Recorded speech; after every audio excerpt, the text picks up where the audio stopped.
Hello, I'm Janet Morana, the Executive Director of Priests for Life. Welcome to our program.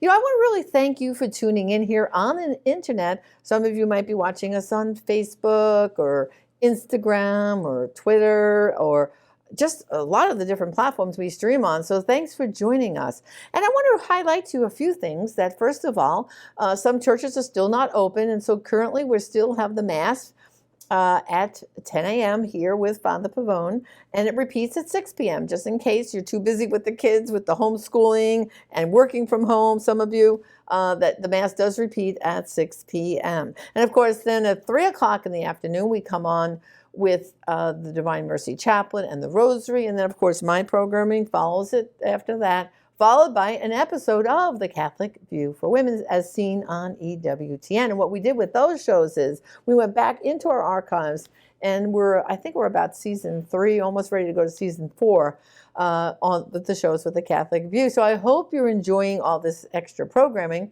I want to remind you, too, that I look for fans. So if you like what you see, go to my fan page and like Janet Morana, my fan page. And, of course, follow me on Instagram and on Twitter at Janet Morana. I really would appreciate that. Father Pavone is way ahead of me with his numbers. So can you help Janet a little bit and help my numbers grow? I'm going to count on you. Well, once again, I went back into our archives to the Gospel of Life shows that Father Pavone and I did for Sky Angel.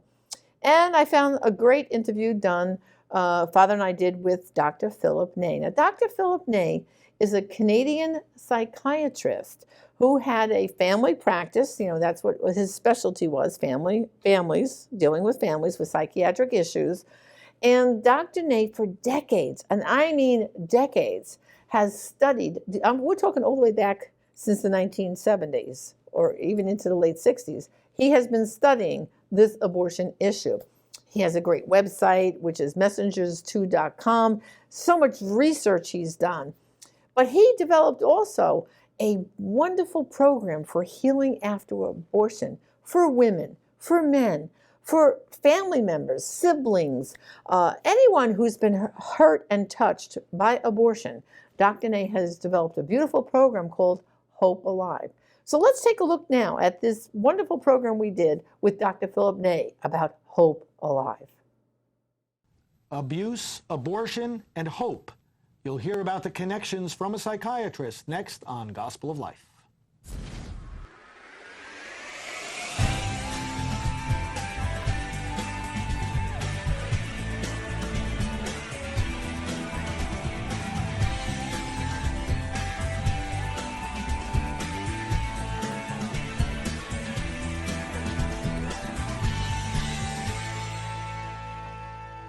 Hello, I'm Reverend Frank Pavone, Director of Gospel of Life Ministries. Welcome to our program. We're joined, as usual, by our Associate Director, Janet Morana. And today we have a very special friend, a very special guest. His name is Dr. Philip Ney. He comes to us from Victoria, Canada. He has been involved in groundbreaking research into abortion and many different links between abortion and other issues and problems in our society. We'll talk a little bit about that during this program, and even more so about his program for restoring hope and healing. Welcome, Dr. Ney, to the program. Thank you very much. It's good to be here and to see you both. Nice to see you, Janet. Thank you. Well, let's begin with your background and how you came to, first of all, how did you come to become a psychiatrist, and how did you get interested in the abortion issue? Well, I probably should have been a musician, actually, Frank, but I got into medicine, and when I was in medicine, I was interested in what went on in the brain.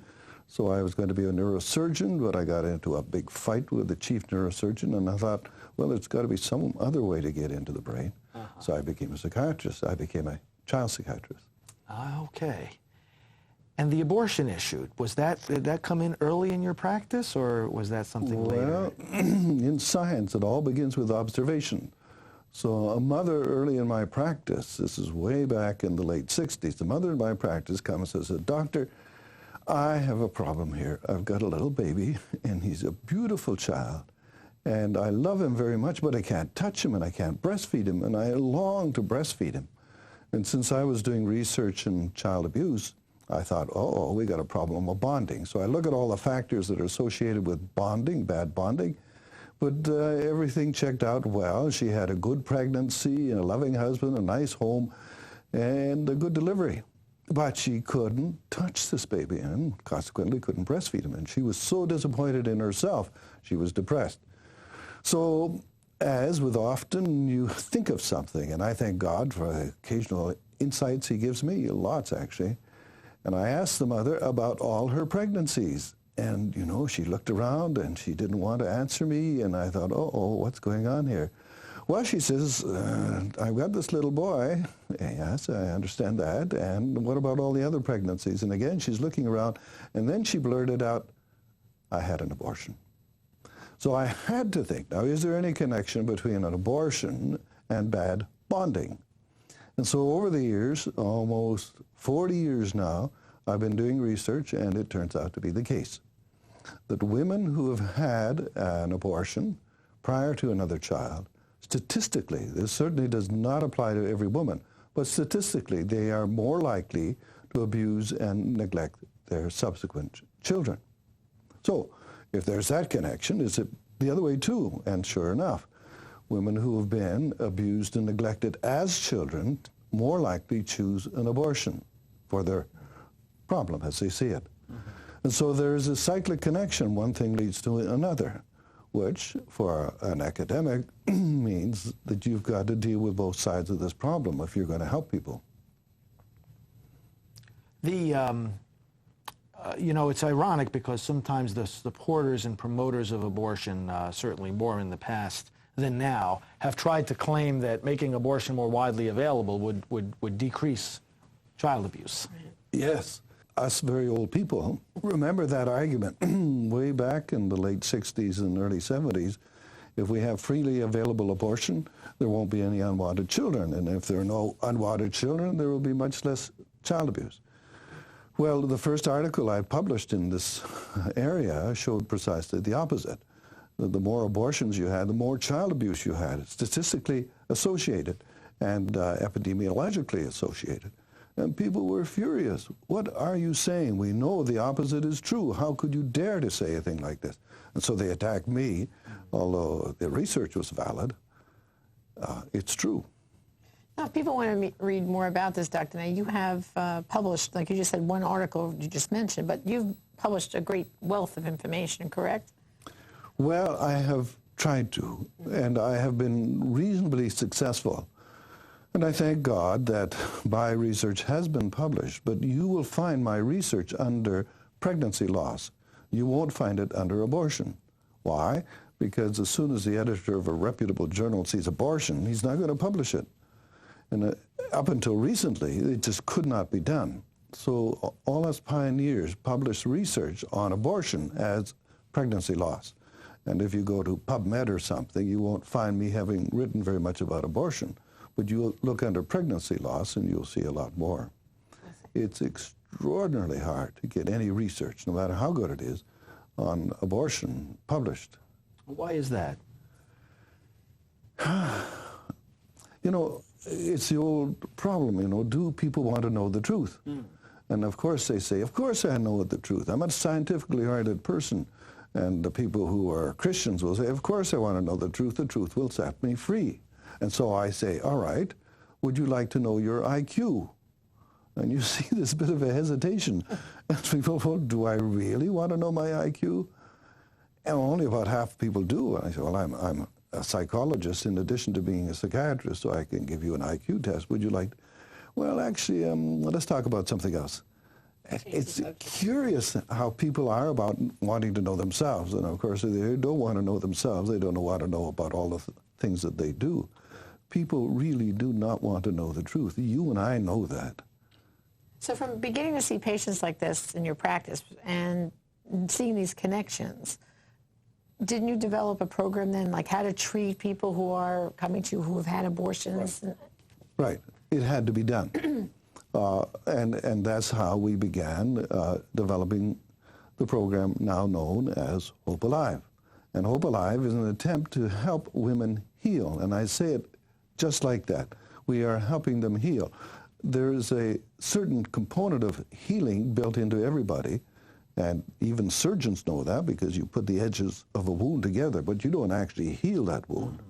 So it's a built-in thing, and God does, he's a healer. And we have a capacity and an opportunity to facilitate that. So anyhow, in a very down period of my life, I wrote this program. And since that time, we have been making it better and analyzing its ability to help people, checking pre and post measures. And it's now been published.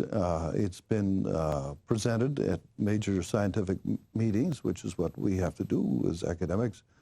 And so it's now becoming a bit more recognized out there. And people say, well, why all the time that you spend on this? Is that really necessary? And I say, yes, it is absolutely necessary. This is a deep and desperate problem. This is not a superficial wound. Well, you know, recently, you know, Dr. and I came to Mount Joy College in British Columbia, where you live and have your practice and train. And I took part in that first level 1 training for counselors. And I found it so beneficial just for myself, and I think for anybody, because you look inside yourself. Right. And I think what you taught us was you can't look to try to help someone else until you first deal with your own issues. Or even if you think I'm okay, right, you're really not okay unless you go back and deal with that stuff and say goodbye to certain things and move on with your life. So I found it fascinating to the depth that it helps you address things. You know? Good. I'm glad. And we were glad to have you. And all sorts of very bright people that we have from all over the world now. But you're absolutely right. If you, as the tool, you're the tool when you're the counselor, if you're not sharp, you're not going to be able to do a good job. And it's axiomatic in psychotherapy and counseling. If you can't see in yourself certain things, you won't see them in other people. So you've got to be aware of yourself. And yes, it does help people, and I'm glad it does, because they come out not only knowing a technique, but being a different person. Right. So now, for our viewers, you know, if someone is going to be counseled, in the Hope of Life program, what they are is really in a small group setting, right? And it's a 32-week, where you come once a week for 32 weeks. So it's a process by which they examine their lives, and they go through different steps of addressing the hurts and the injuries and how to move from there, right? Right, that is correct.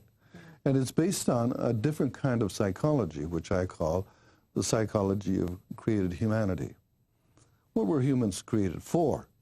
And then you look at what a person is after they've had an abortion or contributed in some other way to abortion. And then you can see how great is the difference, the discrepancy. Because Christians forget that God created us a little lower than God.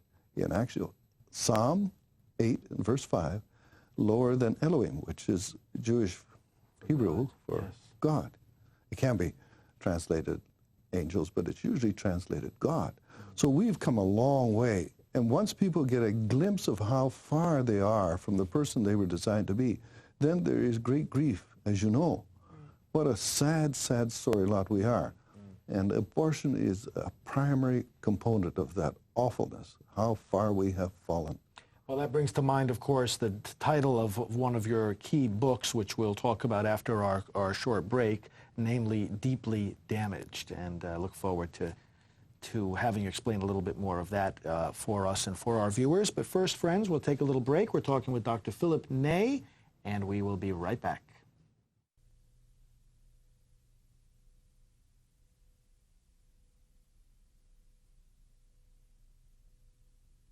There's nothing wrong with your television set. You don't see anything because there's nothing there. Abortion, the most common surgery in America. Why don't we ever see what it looks like? A message from Priests for Life. Happy birthday to you.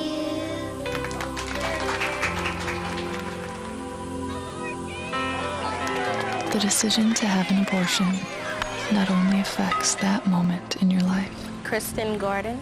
it affects many precious moments to come. I now pronounce you man and wife. Please remember, where there's life, there's hope. A message from Priests for Life. Well, welcome back, brothers and sisters. We're talking with Dr. Philip Ney, a child psychiatrist and researcher into the implications of abortion for the human species, the damage it does, and the healing and hope that are available.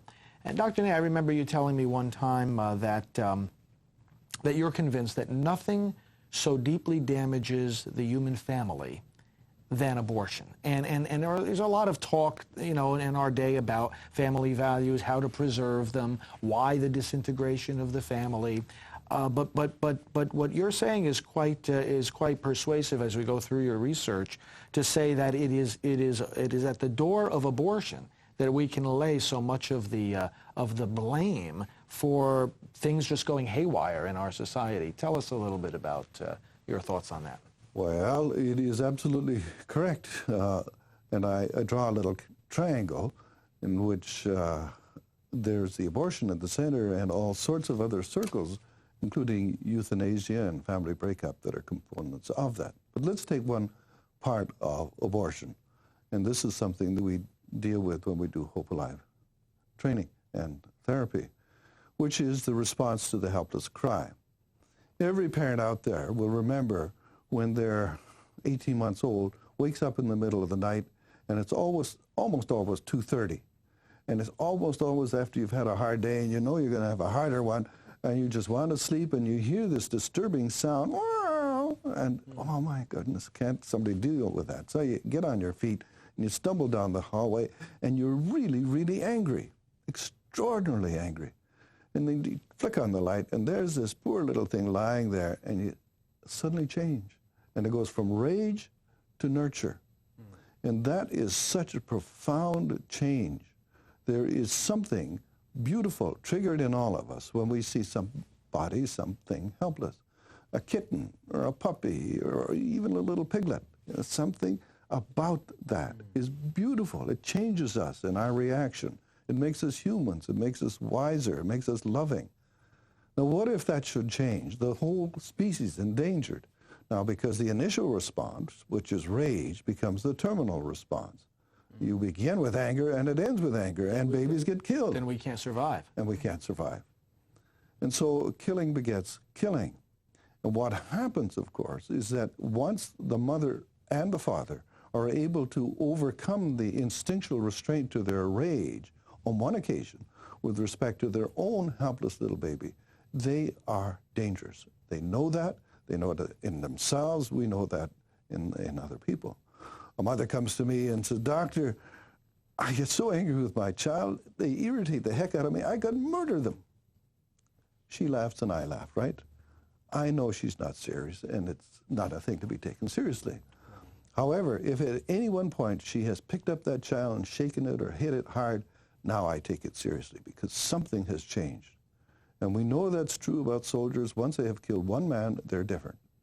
And once you've participated knowingly in a death, you are a changed person. You've damaged the instinctual restraint to your aggression. So, if that's true for babies, it's true for old people. The helplessness of old people should call out the best in us. But no, it calls out euthanasia. Get rid of them. They're Alzheimer's or whatever. So one thing leads to another. And you're right, abortion is the basis of this. And it's more damaging than anything else I have ever encountered in my practice or ever studied. And I've done a lot of studying. Now, how many, say, Hope Alive counselors to date, approximate, have you trained? Worldwide, Well, I honestly don't know. And the reason I don't know is because we train people at first level to become counselors, and then we train them to be supervisors when they come back and they've done counseling a number of times. And then we train them to be trainers. So now we've got people out there training in other countries, and we just haven't bothered to count. In fact, I like it better that way. But 2,000 or 3,000, I guess, or more, in about 27 countries. And we invite people to our little college on Mount Joy, which has a lovely view of the mountains and the oceans. I saw it. It's gorgeous. It's gorgeous. It's worth a visit. And if you stay an extra day or two, you can even go whale watching. Right. But I know at the Silent No More Awareness campaign, our website, we have a link to Hope Alive US. and that's where people can find out the counselors in the United States, where they're located, because there are quite a few in the United States, I know that. There are, right. And I think Sonia is the woman who's in charge of the Hope Alive U.S. Yeah. And we have a lot in Ireland, and we have a lot in Poland, and we have a good segment in the Philippines. So there are people being trained in different countries, Hope Alive. Mm-hmm. Well, we look forward to having you on future programs because there's so many dimensions of your research that we need to let people understand. Your book, Deeply Damaged, as well as your other resources, we'll make available through our website, gospeloflife.com, and we'll link over to your website and these other resources as well. So thanks for all that you've done and for all that you continue to do.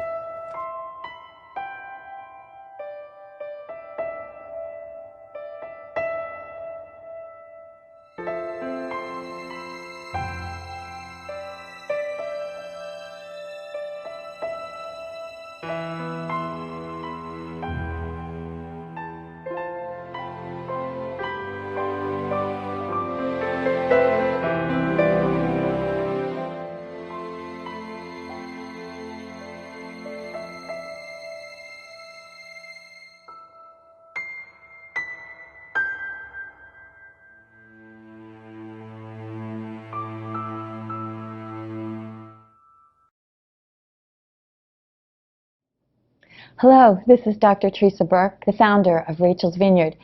One of the many ways to healing after an abortion is a Rachel's Vineyard retreat. This retreat program is increasingly used throughout the world, and it's become a ministry of Priests for Life. The weekend experience is rooted in Scripture and the sacraments, and various biblical events are relived by the participants who, for example, are approached by the priest and ask the same thing that Jesus asked the blind man before healing him. What do you want me to do for you? Participants are able to share their pain in an atmosphere of support and confidentiality, and to understand how their abortion has affected various aspects of life, and to learn from the stories of others, and to confess their sins, and to have a memorial service for their child. For more information, visit rachelsvineyard.org. Today, I'd like to offer you a copy of my latest book, Shockwaves, Abortion's Widest Circle of Victims.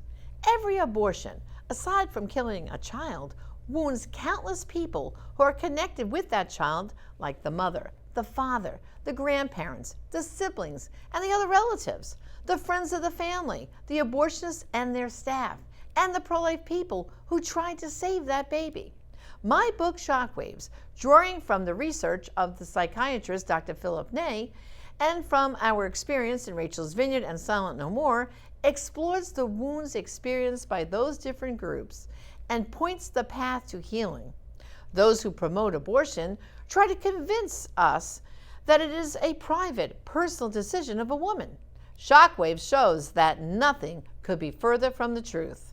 Endorsed by prominent cardinals, bishops, and medical experts, Shockwaves is a book you won't want to miss.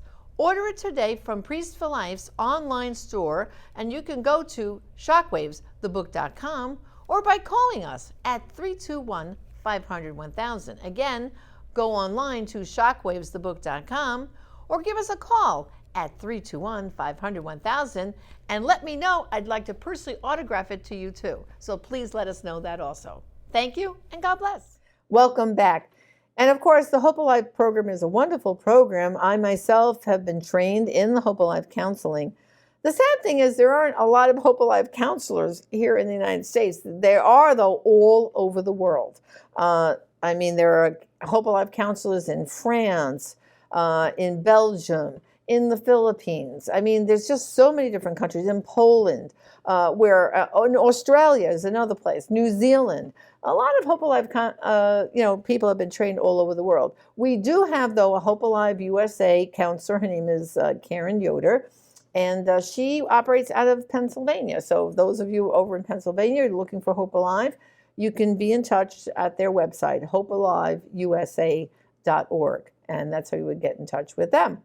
Well, in addition to Hope Alive, as you know, there's also the Rachel's Vineyard program, which is a ministry of Priests for Life, founded by Dr. Teresa Burke and her husband, Kevin. Teresa being a psychologist. And that program is marvelous, and that is all over the United States. So if you're looking and wanting to know, how can I find a Rachel's Vineyard Retreat program, just go to abortionforgiveness.com. Again, abortionforgiveness.com. Put in your zip code, and you will see where the nearest Rachel's Vineyard Retreat program is. Now, I know many retreats had to be postponed because of the pandemic, because of the social distancing. But as retreat sites are opening up, and they are, they're beginning, I know, to book retreats for August and September. So go to abortionforgiveness.com. See where the nearest retreat is to you if you know someone who needs assistance about healing from abortion. And also, too, even if there's not a retreat scheduled in the immediate future, every retreat site has a counselor, a licensed counselor, who is available to talk to you. So we can start by talking about our pain. We can talk about the feelings we're exhibiting, especially during this pandemic, because being in isolation, the mind starts working. We go back and think about different things. And we know, because our Rachel's Vineyard hotline has been really booming during the time of this pandemic. So again, we want to be a hand extended out to you to say, we're here for you. So just go to abortionforgiveness.com and look for that help you might need. I also drew attention to a beautiful little prayer book written by Father Pavone, In the Heart of His Mercy. Beautiful prayers. Again, go to prolifeproducts.org or send us an email at orders@priestforlife.org, and I would love to send you a copy of this beautiful prayer book. Well, thank you for joining us again, and I hope you tune in to all our programming. And thanks again. Like me on Facebook and follow me on Twitter and Instagram. Thank you, and God bless.